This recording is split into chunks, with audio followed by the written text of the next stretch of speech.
It's time to buckle in as we head over to the highly customizable racing world that is Turbo Sliders Unlimited. But is it just a racing game, or is it so much more? Let's talk about that, shall we?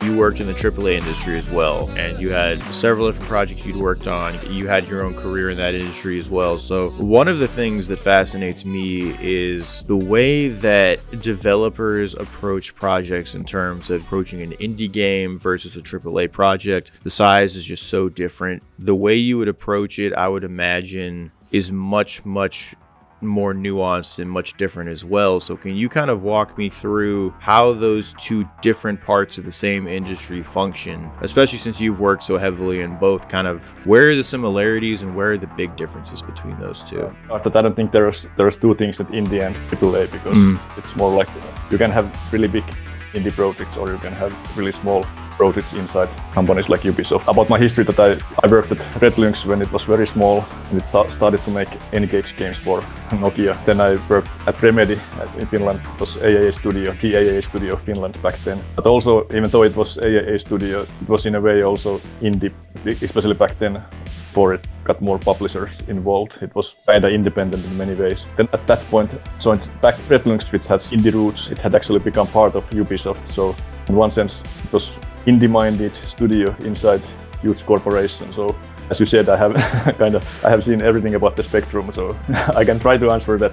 Instead of talking about what indie games do and what big games do, I would just maybe talk about how small projects are different from big projects, instead of thinking about what is indie and what is not. This game, of course, this is very much an indie game, and super indie in the sense that the team is very small. I'm the main guy, and I have been able to myself, as very technical guy, also make all the design decisions, good and bad. That has been really refreshing for me since I've been working in those big projects also, and they always have lots of good designers who know what's supposed to be done, but sometimes there is some questionable decisions. And maybe even not that. Maybe they know what people want. Programmers know what's easy to do and what's hard to do, and sometimes that's not not the same thing. So, and many other things, of course. In small projects, everything can be more lean, and when it comes to features and so on, that you can just experiment with things. And the idea of this Turbo Sliders Unlimited is now that design is unlimited in the sense that people can decide what kind of games they like. They can host their own games. My job is to enable everything, and of course I try to. So it's more like a platform than one game in the sense. Okay, with that's actually a perfect segue. You really have just unlimited options when it comes to building those levels. Is it the same with like the game modes themselves? Is it just unlimited customization ability with those levels and the modes and everything in between, or how's that going to work? For racing mode, of course, is the main mode, and inside racing you have lots of options you can tune, so you can make very different kind of races by just having different vehicles. You can make your own vehicles and completely change the physics, and you can change the gravity, you can change what happens when cars touch each other and so on. You can have levels that are like Fall Guys levels, or you can have serious racing levels like racetracks, or you can have just arcade-ish things where people are crossing and hitting each other all the time. And so from that, you have inside racing, you have lots of different game modes in the sense that people have full control to change those settings, and whoever hosts the game has the authority to decide what kind of rules the game has. Anybody can host the games. It will be ultimately decided by players what game modes are more popular, or what. Hopefully there will be enough players for all kinds of modes. So with multiplayer, I saw that you were mentioning that on your Steam page that it was kind of geared towards more competitive esports playing, or it had the capability to do stuff like that. So kind of walk me through the challenge, especially with something that's so customizable, in creating a game that can be geared towards that. With a game like this where you can edit almost anything, how does that work when you're trying to integrate something like that? When it comes to balancing, that was many questions in one. So if it started balancing, for example, the default built-in vehicles, lots of time has been put to make them as balanced. They are very different from each other, but they should be quite even in tracks. So if the rules allow people to choose the car, which is again one thing that people can themselves choose, then they should be quite even. Okay. But when it comes to what I was talking about earlier, that people can make any kinds of levels or games, of course that may be a problem, that if somebody decides to host a game that really sucks, that has bad levels and bad vehicles. There's nothing stopping them from doing it. So that's of course challenging, and that's something that in bigger games people try to avoid by just having their own servers and making sure that the rules are always good and what's expected. But that's the other side of the coin when everything is free, open and people can do whatever they want. They are free to make the game unplayable also. So ultimate freedom, but freedom also to do odd stuff. And about the competitiveness, then one thing that enables competitive gameplay, of course, is that the game is based on authoritative server. So cheating should be really hard. If you want to cheat, you have to make AI that drives better than you, or then you have to hack the server. That's of course one way to do it. But if you are playing with legit servers, then if you just hack your own client, it doesn't work because the server decides what's really happening. And about competitive, again, already the default cars, they are kind of arcade cars and easy to play. I can guarantee that good players will win the bad players every time. So it is not always something that's wanted. You've mentioned the vehicle customization a few different times. Can you kind of go into a little bit more detail on just how in depth that is and what you can do with it? Yeah, at the moment, what you can do is that you can make these paint jobs, which you have textures. They will be actually, the game is not pay to win, but there will be possibility to buy customization packs so that you get more access to more textures, and you get also access to more so-called paint commands so that you can make, instead of putting 2 textures, you can put 3. But again, this tool is very powerful compared to what those kind of tools usually are. There are lots of options that if you really want to do odd stuff, you can with that. So again, because of that, the UI is not the easiest.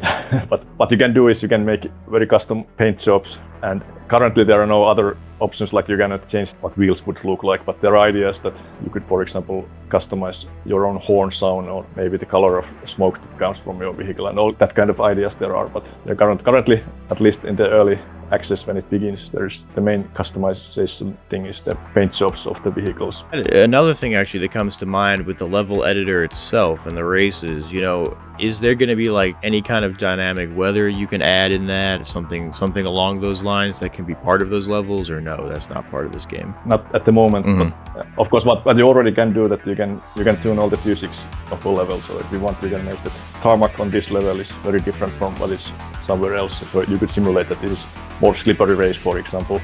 But since current races are quite short ones, there's no need to just change the weather mid-race. Yeah. It wouldn't be that hard actually. So I have a very long to-do list, or maybe to-do list. I'm not promising to do everything of those, but there are things that might get done at some point, especially if there's going to be fuel and tire changes at some point and people are having longer races. Random rain would be a very interesting option to the game also, but we'll see. So with this game right now, before it's launched in full, what game modes are available just before players are editing anything in? What's kind of the base game modes right now? Racing I mentioned, and all that comes from that's going to be there. And racing has so many options that it's actually several different game modes and several different types of levels you can have and so on. Then one of the completely different game modes that the game currently has is this sumo mode, that you try to push each other away from a platform that's shrinking. But there's plan of much more, like the Rocket League kind of soccer thing. That's definitely going to be attempted at some point. Then all kinds of team modes could be added, like battling, or in sumo, for example, it might be interesting to have team sumo instead of everybody against everybody. But in the beginning of early access, it's all the different racing modes, and you can play online. You can also play alone and try to beat leaderboard times. You can play actually against ghosts for those levels that have global leaderboards. Okay. Then you can actually play it also in split screen multiplayer locally. What else then? Well, it's not different game mode, but when you play any games, you can enable recording so that after the game you can watch the game again and from different angles, or slow motion or fast forward or whatever. So it's a nice way to make race videos later. You know, you'd mentioned you use Unity, and I'm imagining with your experience in the industry, I'm sure you probably have experience in Unreal as well. Was there a reason you leaned more towards Unity for this project, or? I wonder what the real reason was. The main reason was maybe that I had more experience on Unity, and I got started easier with that, and I just wanted to experiment. I just wanted to experiment how to make the 2D physics in 3D with something, and that felt that I can do that easier with Unity. So it kind of, I sticked with that, and then I found this road library, Easy Roads, that you can use with Unity. So when I had the first level editor prototype with Unity and the first physics with Unity, and also find this library I used for the paint jobs in Unity, then at that point switching back to something else would have been lots of work. So it was just natural to keep going when it kind of worked. What engine was the original game built on? It was the old school way that there was no real engine. It was just. I was gonna say, because it was early 2000s, so. Yeah. Well, I don't know if SDL can be called an engine, but it was this SDL, which is more like API for graphics. So it was graphics and audio and all gameplay stuff. So Okay. it was built on top of that with very low-level stuff. And how much for you especially, because I mean you've seen the industry evolve across 20 years, so I mean development now versus then has to be so different. Yeah, some things change, some things don't. So it's still you sit on the computer and type and designers doing pretty it's much just the more same thing. accessible at this point, basically, right? Yeah. Actually, this maybe I've been thinking this with my own kids. Like when I first started to program myself, long before going to the industry, actually, it was with Commodore 64 that it was much easier to start because you just plug in the machine and then you can type hello world, print hello world, and you have made your first program. You just type run and then you run it. But now if somebody, a real beginner, wants to start, it's really actually much harder. I can just say that download Unity and start making games because it's so much that you have to learn to get anything done with Unity. And especially if you want to learn to program also, then you can do so much without any code that it's in many ways different. In one way you have access to everything and there are no limits, but still it might be that the start is harder, that there's so many things to choose from and tech is so much. You have to understand so many things to understand what's happening. I don't know how new people do it actually, but luckily some people are still managing. With this game specifically, actually, one thing that came to mind that I don't remember seeing is this game, is it controller compatible at this point, or is it not controller compatible? Well, it is controller compatible. Okay. I had to actually take away the official mention from Steam because they found that there's certain situation when it is not behaving exactly as it should. But it should work with controller, yes. But since it's old school, I personally play it with keyboard and mouse when navigating the menus. And you cannot do everything with controller yet because the level editor is very complex and making everything in that work with controller would be very hard. Also the customizer, you have to use mouse and keyboard at the moment. But the basic gameplay, you should be able to use controller, but that's one not so nice thing about PC development is that there's so many different controllers, they don't seem to have any good standard, so it's always somebody having problem that this doesn't work on my machine, what's wrong, and sometimes it helps to plug it off and put it back in. And that's very frustrating for me as developer because I of course want everything to work, and sometimes beyond what I can do, I have to trust the Unity and controller libraries they have, and if it doesn't work, then it's very hard to think about what to do about it. And it seems to be a problem with many other games also. That's the nice thing about consoles compared to PC gaming. That those kind of things usually work without having to worry about that. You know, with this year, it's kind of just getting started. So you mentioned early access. When the interview's out at that point, early access will be out as well. After that, though, what does the content schedule for this game look like moving forward as the year progresses? Is there like certain check marks you want to hit as you go forward, like, you know, extra content packs getting put in, extra modes, whatever it could be? Is there kind of a content schedule for you? Again, this is one thing that I enjoy, being in a very small team that doesn't have any obligations, that I don't have to have an exact schedule. I can adapt, I can see what's really needed. But I have a long list of things to do at some point. So I cannot say yet in which order they will get done. But one thing that is needed is just more objects to the levels, both for built-in levels and also so that people have more variety in the levels. And of course, more vehicle models. Right now, there's the vehicle editor, but you have to use models that are in the game. But lots of technical requirements. I mentioned already the new game modes.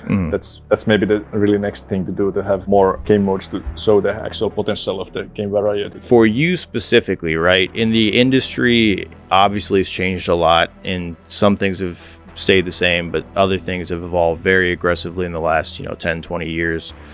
So if you could change something in the gaming industry in terms of the development side of things, whether there's some developers who have been taken advantage of by their publishers, or there's problems with funding, or there's problems with marketing, or there's, toxicity in the fan bases for games, or there's just problems in creating things on the development side. So if you could change something in the industry, what would it be? And I guess this is more like if there was a genie who gave me 3 wishes.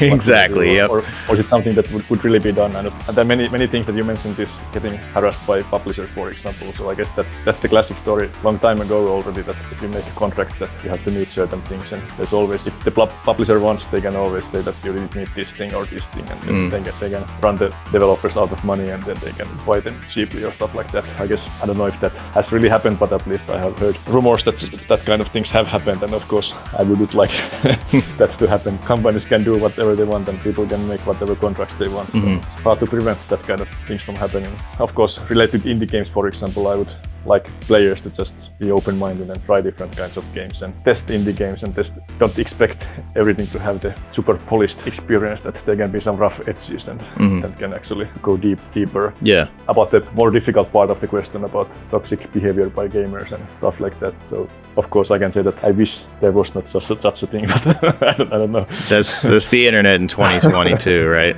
It's just how it is at this point. Yeah, well, and how it could be. And of course there have been lots of these harassment accusations inside games industry also.